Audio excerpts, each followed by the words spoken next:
ایک دفعہ میرا جماعت المسلمین سے کوئی بحث ہو رہی تھی, انہوں نے کہا یہ جو امام حنیفہ نے نکالا ہے مسئلہ حنفیوں نے کہ 1 درہم جو ہے نا, جو ہتھیلی کی کھائی, اس کے بقدر نجاست جب تک اتنی نہیں پھیلے گی تو کپڑا ناپاک نہیں ہوگا, اس سے کم نجاست کیا ہے, پاک ہے.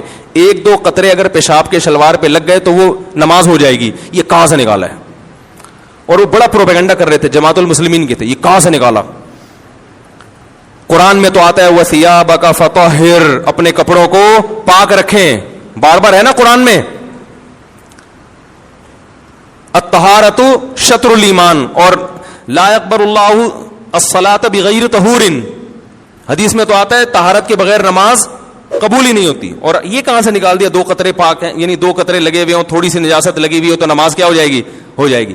وہ بڑا پروپیگنڈا کر رہے تھے, 8-10 سال پرانی بات ہے, ہر جگہ دیکھو قرآن کے خلاف ابو حنیفہ کا مسلک. حنفی لوگ امام ابو حنیفہ کی اندھی تقلید کرتے ہیں اور قرآن حدیث کو چھوڑ دیتے ہیں. قرآن میں تو کہیں نہیں ہے, تو وہ مجھے کہیں ہم چلے گئے, ان کی کوئی کمبختی تھی یا کیا تھا واللہ عالم. تو میں نے ان سے عرض کیا, میں نے کہا دیکھیں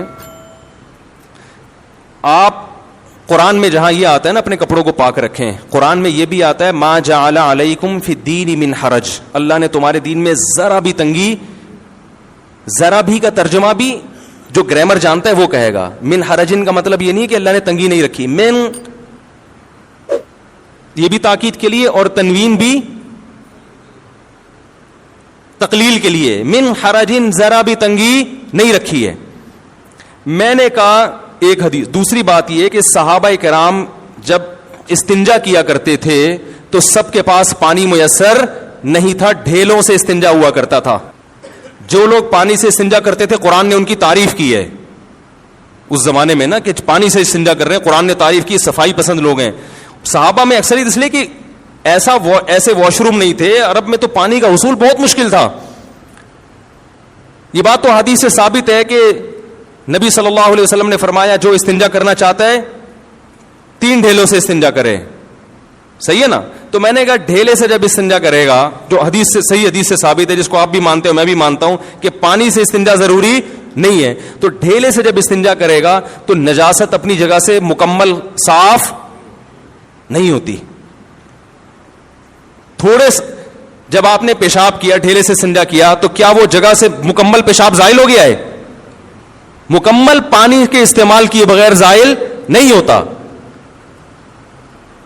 تو اب امام صاحب نے کہا کہ قرآن کہہ رہے کہ دین میں تنگی نہیں ہے, اور اتنا اپنے جسم کو پاک رکھنا کہ ایک سوئی کے ناکے کے برابر ٹپکا بھی نہ لگے, یہ پریکٹیکلی ممکن نہیں ہے.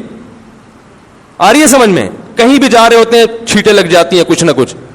جب آپ پیشاب کرتے ہیں, جو آج کل WC کا سسٹم ہے, کیا یہ کوئی یقین سے کہہ سکتا ہے کہ 1-2 چھینٹیں بھی نہیں لگی ہوں گی؟ کچھ نہ کچھ تو ہوتا ہے. تو میں نے کہا اب وہ کچھ مقدار تو بہرحال مستثنا کرنی پڑے گی جو خاطر میں نہیں ہے. تو اب وہ مقدار میں نے کہا اپنے قیاس سے کرتے, ادھر ادھر سے ایویں کر لیتے, تو وہ پھر اعتراض کا حق تھا. میں نے کہا, انہوں نے کہا کہ بھائی جب انسان قضاء حاجت کرتا ہے تو اتنی فقہا کا اس پر اجماع ہے پوری امت کا کہ اگر جو جگہ جہاں سے قضاء حاجت کی اس نے اس سے زیادہ اگر نجاست پھیل جائے نا اس جگہ سے ہٹ کے, تو پانی سے دھونا واجب ہے, اس سے کم میں واجب نہیں ہے. تو انہوں نے اندازہ لگایا اچھا اتنا حصہ قابل معافی ہے. اب وہ بجائے اس کے کہ اس گندی جگہ کا نام لے کے کتابوں میں لکھیں, تو نام مہذب استعمال کیا, بھائی درہم کے بقدر, یہ ہتھیلی کی گہرائی کے بقدر. اور اس کو آج ہم اپنی زبان میں کہتے ہیں 5 روپے کے سکے کے برابر جو ہے نجاست لگی ہو تو وہ کیا ہے. اب کوئی 5 روپے کا سکہ تو بخاری میں کہیں نہیں ہے, تو یہ پاگل ہونے کی علامت ہے آپ کے. آپ مدرسے میں بیٹھ کے پراپر علم حاصل کرو تو آپ کو 5 کے سکے بھی نظر آئیں گے اور 10 کے نوٹ بھی نظر آئیں گے انشاءاللہ. آئیے سمجھیں. تو انہوں نے یہاں سے نکالا ہے کہ شریعت نے صرف ڈھیلے سے استنجا کافی سمجھا, حالانکہ وہ جگہ پاک نہیں ہوتی. پتہ چلا اتنی نجاست شریعت میں قابل معافی ہے. تو اس کی تعبیر مہذب انداز سے کہ بھئی ہتھیلی کی گہرائی کے بقدر, یا یہ کہ درہم اتنا سا سکہ ہوا کرتا تھا اس کے بقدر.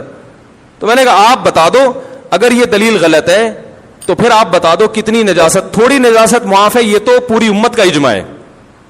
اور یہ تو آپ جب تنہائی میں بیٹھ کے غور کرو گے نا, آپ بولو گے بھائی ایسا نہیں ہو سکتا کہ ایک چھینٹا بھی نہ پڑے. ٹھیک ہے نا, آپ بھی کہو گے یار یہ تو نہیں ہو سکتا, ناممکن ہے. تو آپ بھی کچھ نہ کچھ مقدار کو معاف کراؤ گے. میں نے کہا ہم فتویٰ اس کے خلاف دے دیتے ہیں کہ بھائی 1 درہم والی جو انہوں نے مثال دی ہے کہ 1 درہم نجاست لگ جائے تو وہ غلط ہے, تو آپ جو پھر وہ مقدار بتاؤ گے قرآن و حدیث کی روشنی میں, ہم اس پہ فتویٰ دے دیں گے انشاءاللہ. نہ آپ بتاتے ہو, نہ ابو حنیفہ کے بتائے ہوئے کو صحیح قرار دیتے ہو. اس کا مطلب ہے کہ آپ صرف انگلی توڑنے کے لیے پیدا ہوئے ہو, صحیح ہے نا. امت کے دلوں میں شکوک و شبہات, وسوسے, فرقواریت, امت کو لڑوانا, اس کے علاوہ آپ کا دنیا میں کوئی کام نہیں ہے. تو ایسے درجنوں مثالیں ہیں, درجنوں. یہ تو میں نے چند دیے ہیں, تو اس لیے اس پروپیگنڈے سے متاثر ہونے کی چنداں ضرورت